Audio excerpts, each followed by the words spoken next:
Hai teman-teman, dimanapun saja kalian berada, kembali lagi bersama saya Richard di Kevin Bird tentunya. Dan di alur cerita film kali ini, Kevin Bird akan merangkum sebuah film yang berjudul Into the Darkness Down. Film ini menceritakan kisah seorang wanita karir yang baru saja menyelesaikan kerja lembur di kantornya. Namun ketika hendak pulang dan melewati lift di kantor itu, semuanya berubah seketika, di mana ia terjebak berhari-hari di dalam lift tersebut tanpa ada satu orang pun karyawan ataupun penjaga yang mengetahui keberadaannya, karena bertepatan saat itu adalah hari libur di akhir pekan yang sangat panjang. Dan daripada spoiler di awal, mending langsung saja. Inilah dia, Into the Darkness Down.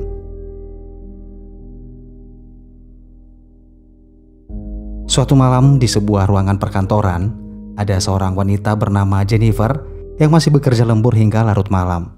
Tampaknya Jennifer karyawan terakhir yang tersisa di dalam kantor itu.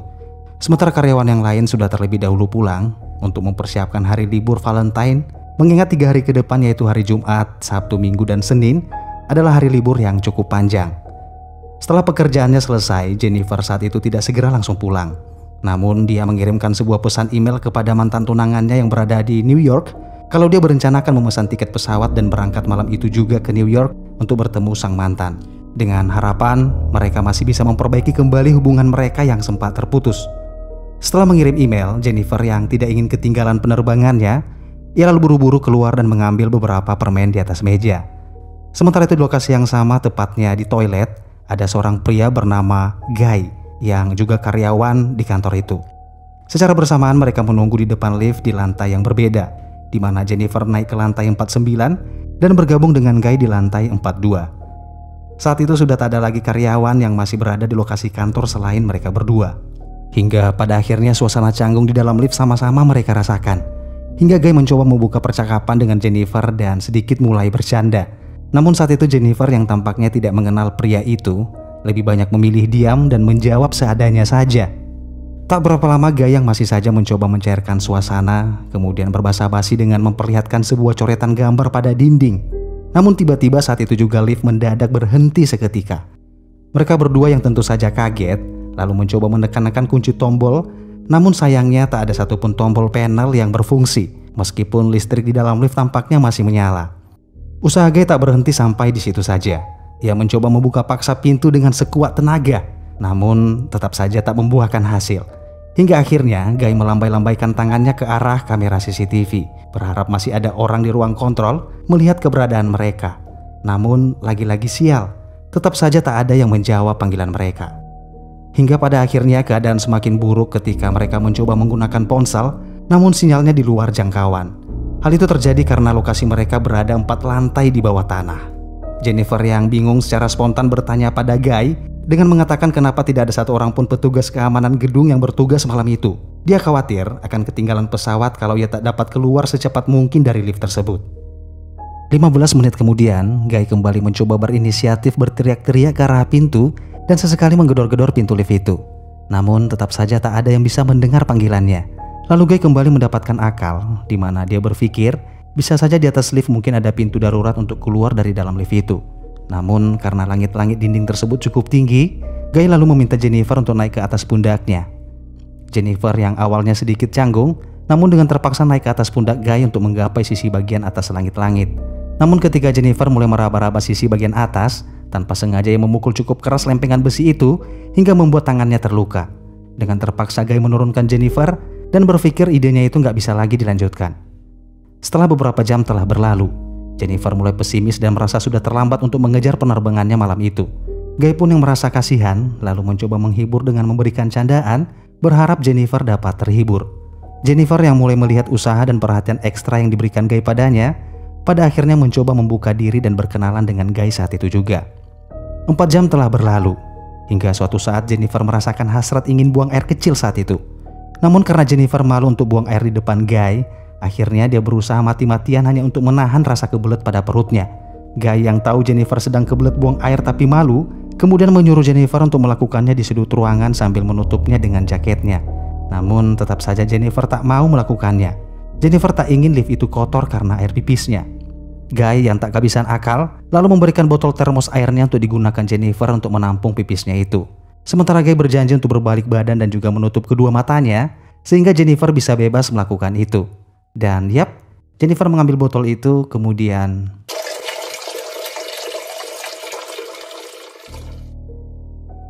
beberapa saat kemudian Jennifer yang sudah mulai akrab dengan Guy lalu memberanikan diri memilih pembicaraan tentang hal-hal yang menjurus ke topik percintaan. Jennifer mengatakan kepada Guy dengan bertanya, di manakah tempat paling kotor yang pernah Guy lakukan selama hidupnya. Namun Guy yang terlihat malu untuk mengatakannya, lalu meminta Jennifer untuk terlebih dahulu yang bercerita. Sambil tersenyum, Jennifer pun mengatakan kalau ia pernah bercinta di dalam perpustakaan dengan salah satu mantan pacarnya semasa kuliah dulu.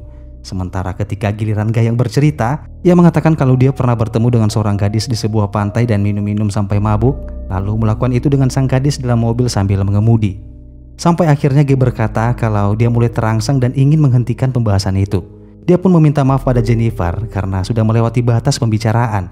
Namun Jennifer yang saat itu juga merasakan hal yang sama, hanya bisa terdiam ketika Guy berjalan mendekatinya.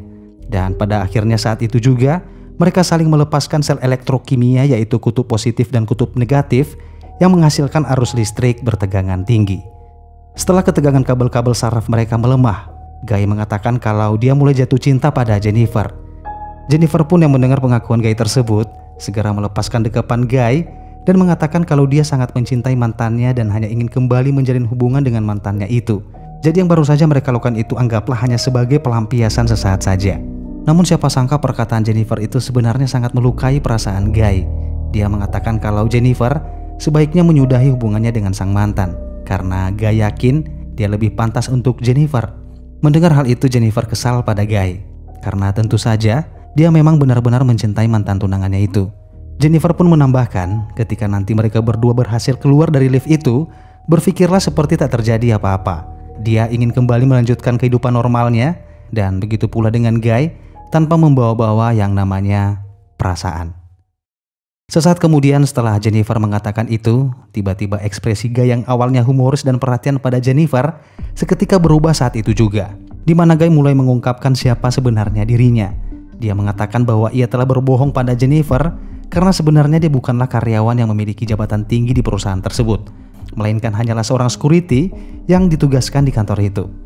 Beberapa saat kemudian Guy mengeluarkan ponselnya dan menunjukkan hasil rekaman CCTV di saat Jennifer beraktivitas setiap hari, bahkan ketika Jennifer menunggu di depan lift saat pulang kantor. Jennifer yang mendengar hal itu seketika kaget, seakan-akan tak percaya pengakuan dari pria tersebut. Pria itu lalu melanjutkan dengan mengatakan, dia sebenarnya sudah lama bekerja di kantor itu, namun tak ada seorang pun yang peduli padanya hanya karena status sosialnya yang dianggap hanyalah seorang security. Guy tak habis pikir bagaimana Jennifer bisa mencintai dan ingin kembali pada mantannya. Padahal Guy lah yang lebih mengenal Jennifer seutuhnya. Guy lalu mengatakan kalau kejadian terjebak di lift itu bukanlah sesuatu yang kebetulan, namun itu adalah sesuatu yang sudah lama ia rencanakan. Guy kemudian mengeluarkan kunci lift dan menunjukkannya dengan membuka pintu yang sengaja ia blokir.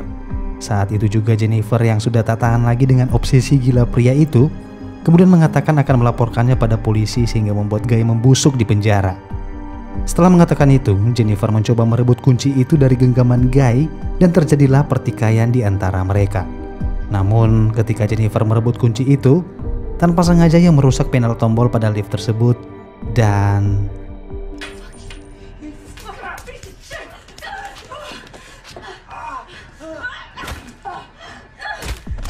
Guy yang kini terkapar berlumuran darah di lantai, seketika membuat Jennifer ketakutan setengah mati. Dia berpikir kalau Guy telah tewas saat itu juga. Dia mendekatinya dan mencoba memeriksa kondisi Guy. Namun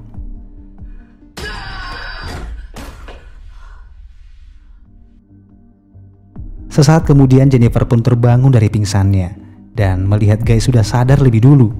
Seketika itu juga Jennifer semakin ketakutan ketika Guy membongkar isi kotak hadiah yang dipersiapkan Jennifer untuk sang mantan, di mana isi kotak itu adalah sebuah kemeja. Guy dengan lancang mengenakan kemeja itu dan menyuruh Jennifer untuk membuka sisa kotak hadiahnya. Jennifer pun pasrah dan hanya bisa membuka isi kotak kedua, yaitu sebuah cerutu lengkap dengan alat gunting cerutu dan korek api di dalamnya. Guy menyalakan cerutu tersebut sembari mengolok-olok Jennifer dengan mengucapkan selamat hari Valentine padanya. Beberapa saat kemudian, Guy tiba-tiba meminta maaf pada Jennifer karena telah membuatnya takut saat itu. Dia berharap Jennifer mau berdamai dengannya. Namun Jennifer hanya diam saja tanpa menjawab sepatah kata pun. Lalu ia melihat Guy yang sepertinya telah sadar akan kesalahannya dan mencoba mengeluarkan mereka dari lift itu. Namun karena pintu lift rusak sudah tak dapat lagi digunakan, ia lalu minta Jennifer untuk mengangkatnya agar ia dapat menggapai pintu darurat di langit-langit lift tersebut. Namun menurut Jennifer akan lebih mudah jika Guy saja yang memberinya dorongan, karena ia tak cukup kuat untuk mengangkatnya. Lalu Jennifer naik ke pundak Guy dan berhasil keluar dari lift itu. Setelah itu Guy lalu memberitahu pada Jennifer di mana posisi tangga dan letak pintu keluar darurat itu berada. Setelah mengetahui denah pintu keluar, Jennifer kemudian mengarahkan jari tengahnya pada Guy, seakan-akan mengolok-olok Guy yang telah tertipu, dan seketika membuatnya sangat marah dan kesal akan kebodohannya itu. Ia lalu mengikat dua potong pakaian menjadi satu, kemudian dia lemparkan ke lubang pintu langit-langit tersebut. Dan ia pun berhasil naik mengejar Jennifer yang masih berusaha bergerak menuju pintu darurat.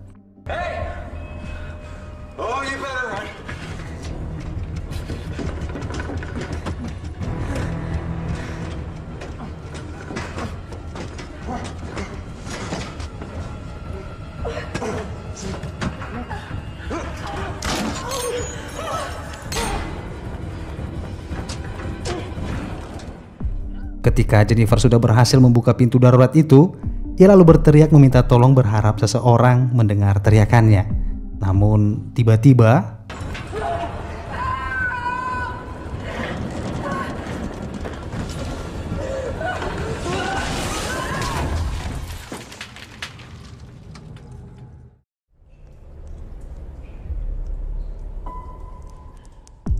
ketika Jennifer tersadar lebih dulu, ia melihat sprinkler atau detektor pendeteksi asap dan menyalakan api pada cerutu, bertujuan untuk menyalakan alarm otomatis ketika sprinkler tersebut berhasil mendeteksi asap. Namun sayang, usahanya itu tak berhasil karena asap yang dihasilkan oleh cerutu tidak terlalu banyak. Jennifer pun lalu mencoba membakar kertas untuk menghasilkan asap yang lebih banyak lagi. Namun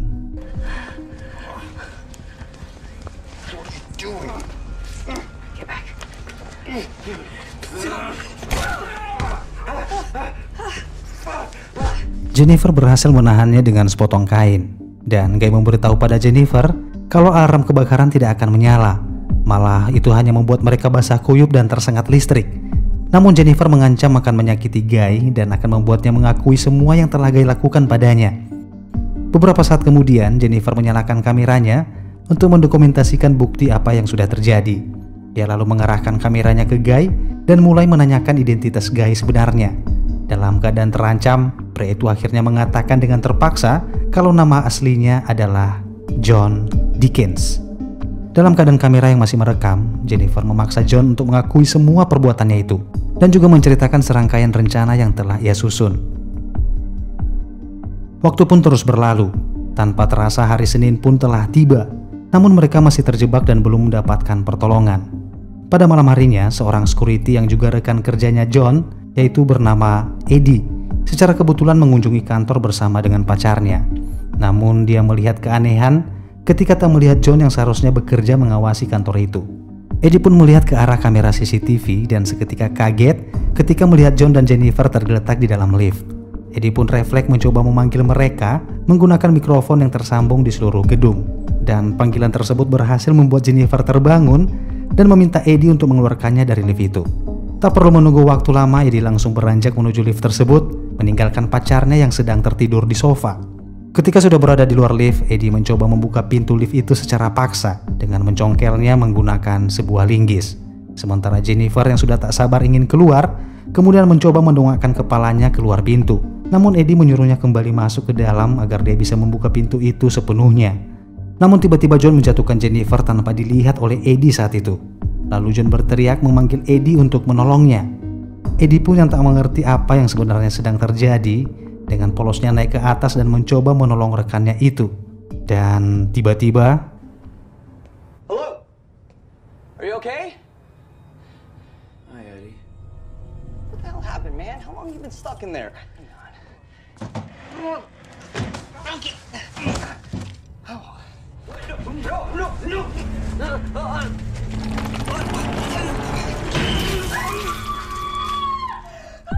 John lalu membawa Jennifer ke mobilnya dan memasukkannya ke dalam bagasi. Setelah itu John kembali ke gedung dan membuang tubuh Eddie beserta dengan pakaiannya.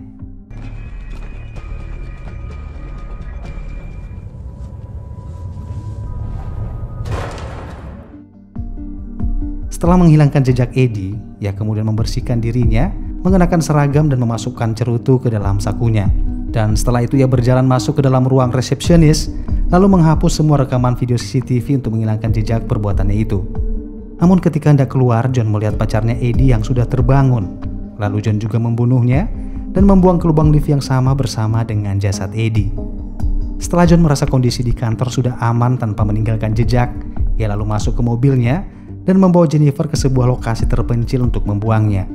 Lalu ia mengambil sejerigen bensin dan menyiramkannya ke tempat sampah yang rencananya akan ia gunakan untuk membakar Jennifer. Sebelum ia membuka bagasi, John memberitahu Jennifer kalau dia benar-benar mencintai dan akan selalu mencintai Jennifer. Namun sayang mereka tidak akan pernah bisa bersama. Ketika ia membuka bagasi, ia melihat Jennifer tak bergerak namun sebenarnya berpura-pura mati. Lalu ia kembali ke tempat sampah untuk menyalakan api. Namun tiba-tiba Jennifer secara perlahan-lahan keluar dari bagasi dan memukul kepala John dengan sebuah, kemudian masuk ke dalam mobil dan melihat cerutu yang masih menyala di dalam mobil. Jennifer memundurkan mobil tersebut dan menabrakkan tubuh John dengan keras yang membuat John terpental masuk ke dalam bak sampah yang sudah basah oleh bensin. Tak perlu pikir panjang lagi, Jennifer mengambil cerutu itu dan melemparkannya ke bak sampah tersebut hingga membuat John tewas terbakar hidup-hidup. Dan film pun berakhir.